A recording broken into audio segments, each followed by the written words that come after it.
We need to move straight to our next conversation right now. Now, the renewed attack on some communities in Zamfara State is becoming a huge concern for residents. Outweighed by the burden of these attacks, hundreds of protesters from Jimrawa village in Kaura, Namoda local government area of the state staged a protest at the government house in Guso. The protesters called on the government to come to their rescue. They identified poor roads as factors affecting the swift response of security agencies to the attacks. Now let's hear from some of the protesters. My parents and my husband died as a result of banditry. For nearly 3 years, I have not been myself. I lost all that I have and have to abandon the few ones that remain. It is really very sad.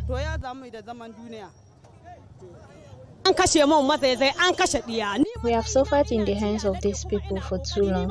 That is why we are here once again to seek for help. Governor Dauda Lawal and President Tinubu should come to our rescue, please. We will remain here till they send us security operatives. BKO, protests in Zamfara. Now, what else needs to be done to stop this once and for all?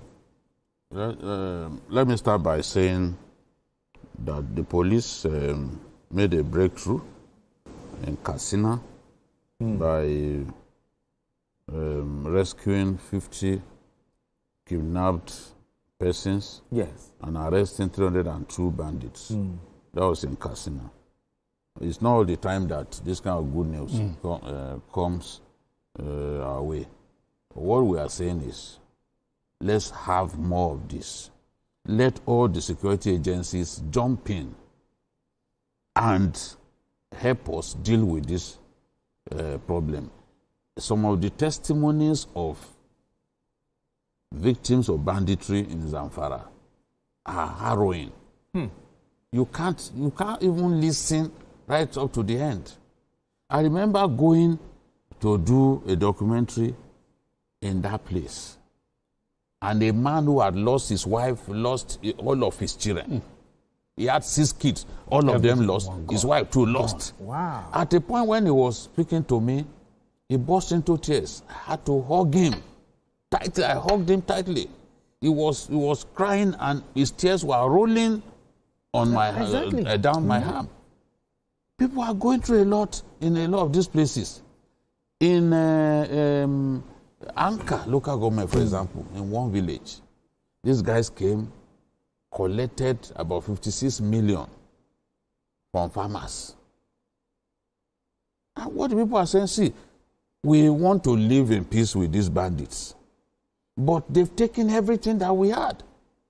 Because you come to a community, you kidnap people, you take them to the bush, those left are the ones who will go and look for ransom. They sell everything that they have just to be able to have their loved ones back.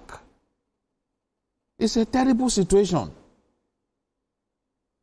And this is a problem that has been there for long. Even when we had a Northerner as president, this problem was there. They even had the audacity to attack the advanced party of late President Buhari in his home state of Katsina, where many of the district heads have fled and have chosen to take refuge in the state capital. You can imagine you are a district head. You can't stay in your You are the traditional ruler of the community, but because the place is not safe, you voted with your feet to go and hide in the state capital. Our people are going through a lot. And how we've not been able to deal decisively is either the security agencies don't have the right strategy, or they are convinced that their methods are good, but those methods are not working. Or if they are working, they are not working enough. Otherwise, it will seem like, oh, these guys, they've known how to deal with us. Bandits don't want to die.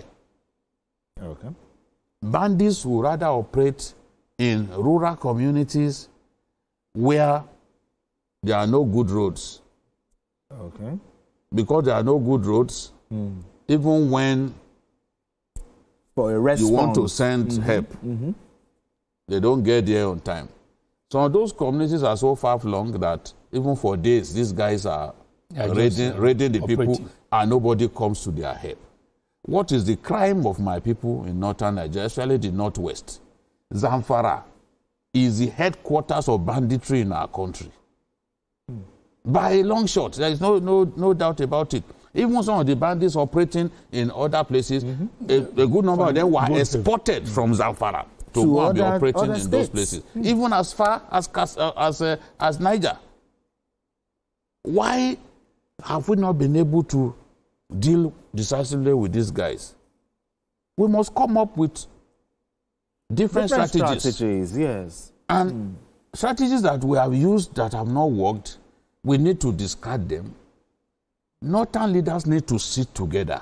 Northern leaders. Yes. And when I talk about northern leaders... Yeah, northern too.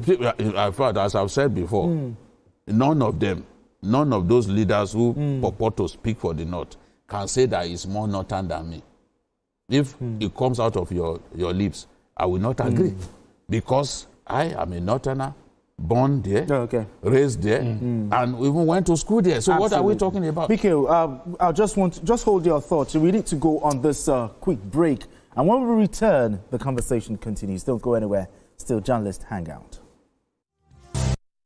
Well, if you just joined us, it's Still Journalist Hangout. I still have BK right here and Charles Siddell right here with us. So, Charles, what do you think needs to be done, as a matter of urgency to address the economic desperation, that fuels the recruitment of people into banditry in Zamfara State?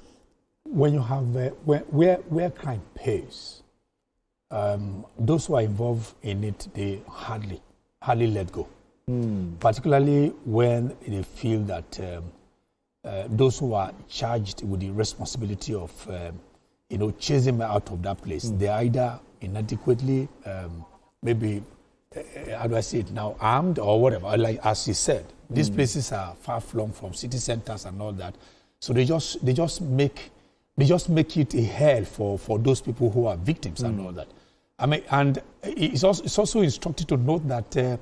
On the 16th of this month, there will be by-elections. I think it's down in Isa local government, one of the affected areas. And these women are saying that they've lost their husband, lost their children, and all that. And the governor is there in the state capital. And most of the people they voted for, they only remember to come to them when they are asking for their votes. So, and they are saying now they are not leaving the state capital, which is Gusau, until the governor decides to come and address their issues. The governor is the chief security officer, but because the chief logistics officer. Do you think the governor is helpless in this regard? Well, yes and no. I know that they are chief executive, but I also argue with the point whether they are chief security officer. Because can he, even let's come to the West, maybe Lagos State, for instance, when it happens. They also have a risk. Go back to Abuja to go tell the IG, to go tell the NSA and all that. So, except, as I said earlier, maybe this one has gone beyond the state level. Oh. I'm sure. Okay. Maybe there has to be, maybe if it's going to be a regional thing, as you said, okay, they could also ask themselves, this problem started from the northeast. So what did they do? The Yobe of this world, all of them, what did they do to chase those things, to guide those guys out of town? What did they do? They could also borrow from them. But somebody also told me that even some of the traditional laws of them, they're also partly part of the whole thing, because they're gaining. They're gaining from it. So if you have to route them, then you must have to look for a more sustainable way, more effective way. Maybe perhaps they have to look up to Abuja for Abuja to come to the rest. I mean, it's gone beyond them because the thing has continued and people are suffering. People are losing husbands. Is the Minister of State for Defense. Matawale, exactly, from that state as well. So what are they doing? If you are the Minister of Defense, whatever, what have you able to bring to the state? So there are more questions than answer in this matter. And as I said, there are people who are feeding fat from it. They may not be the food soldiers. There may be people who are beating the drum in the bush we are not seeing. Yes. So who we are seeing are the food, and the foods are not even making as much as those people who are in the bush are making. Absolutely. Biko, how do you weigh in on this matter? Frankly, I still believe that we have to try different methods,